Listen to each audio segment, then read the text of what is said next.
रामकृष्ण हरी माऊली. मी राजेंद्र काळे. मित्र, आपण कृषीराज माऊली चॅनलमध्ये आपण बऱ्याच लोकांचं आपण याची काही कृषी विभागाच्या योजना असतील, काही लागवड पद्धती असतील, काही यशोगाथा आपण तुम्हाला मी शेअर केल्या होत्या. आज आपण इगतपुरी तालुक्यामध्ये आहोत.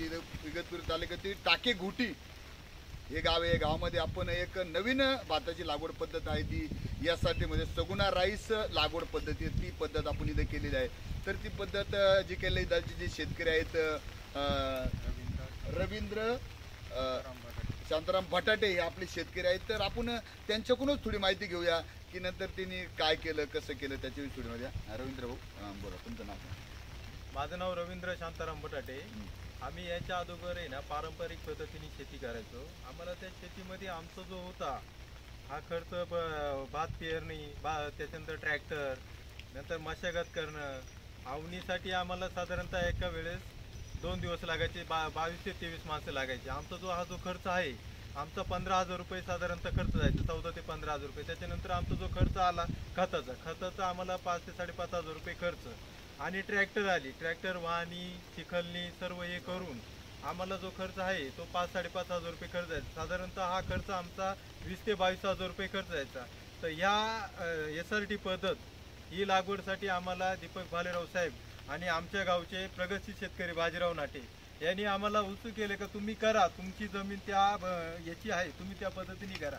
तर आम्ही याचा पुरेपूर त्यांचा सल्ला घेऊन आणि ही पद्धत आम्ही राबवली. तर ही पद्धत राबवत असताना फक्त एकदाच आम्हाला ट्रॅक्टरचा खर्च आला आतापर्यंत. ट्रॅक्टर आम्ही साधारणतः 2 तास नांगरणीसाठी लागले, त्याची मशागत बेड वगैरे पाडून 1 तास, म्हणजे असे 3 तास लागले आम्हाला.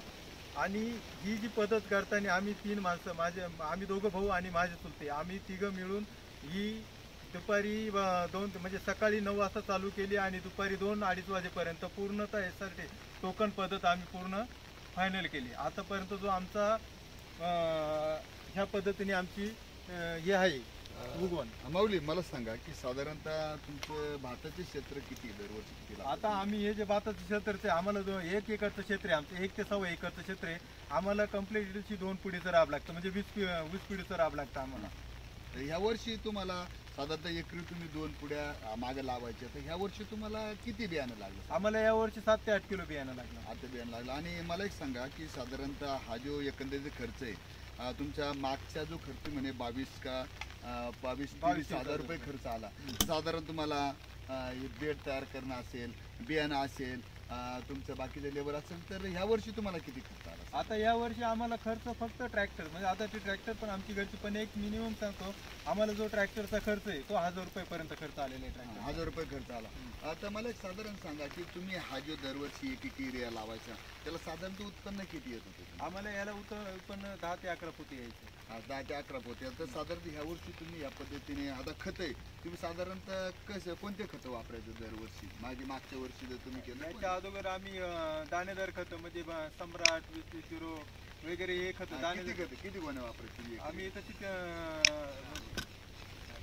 4 ते 5 गोण्या वापरतो. या वर्षी तुम्ही साधारण एकरी युरिया बिकेट वापरणं 75 किलो साधारण एकरी त्याच्यामध्ये लागणार आहे. तर दोन्ही जर कंपॅरिझन केलं तर तो खर्च आणि या खर्चामध्ये बऱ्यापैकी कमी जास्त होणार आहे. तरी मित्र, महत्त्वाचा विषय असा आहे की आता बटाटे साहेबांनी याच्यामध्ये आता ह्या वर्षी पहिलं वर्ष आहे त्यांचं मित्र, पण त्याच्या या तंत्रज्ञान त्यांच्यापाशी पोहोचायच्या मागं या गावातील सहाय्यक कृषी अधिकारी भालेराव साहेब असतील, उपकृषी अधिकारी मी स्वतः राजेंद्र काळे आहे, परत नवीन आमच्या मंडळाचे मंडळ कृषी अधिकारी शिनारे साहेब आहेत.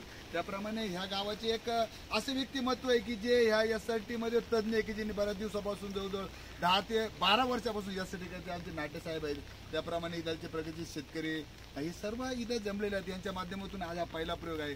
तरी यांच्या बोलण्यावरून एकंदरीत असं वाटतं की SRT पद्धत जर आपण मे महिन्यापासून जर जागृत जर राहिलो, बेडपासून तर अप टू सगळ्या प्रॉपर बेड व्यवस्थित करा, खतं व्यवस्थित वापरा, तुमचे निंदणी व्यवस्थित करा, महत्त्वाचं तुम्ही विडीसाईड व्यवस्थित वापरा, महत्त्वाचं म्हणजे युरिया बिकेट व्यवस्थित आहे. ह्या सगळ्या गोष्टी केल्या तर कमसे कम याच्यामध्ये तुम्हाला खतामध्ये तुमचं खतामध्ये तुम्हाला कमी पैसे लागू शकतात, पेरणीमध्ये लागू शकतात, ट्रॅक्टरचा खर्च कमी लागू शकतो. एकाच वेळेस तुम्हाला एकदा बेड केले का तुम्हाला 3 वर्ष परत बेड करायची गरज. महत्वाचं मी तर तुम्ही आता ह्या शेतामध्ये भात लावू शकता, भात निघल्याने त्याच बेडवर तुम्ही गहू लावू शकता, त्याच बेडवर तुम्ही हरभरा लावू शकता, त्याच बेडवर मूग लावू शकता, त्याच बेडवर तुम्ही बाकीचं वालबिल म्हणजे जे असेल ते गोष्टी आपण एका बेडवर करू शकतो. म्हणून मित्र सर्वांना विनंती आहे की जसं यांनी केलंय तसं यासाठीकडे सगळ्यांनी वराटलं असं मला वाटतं.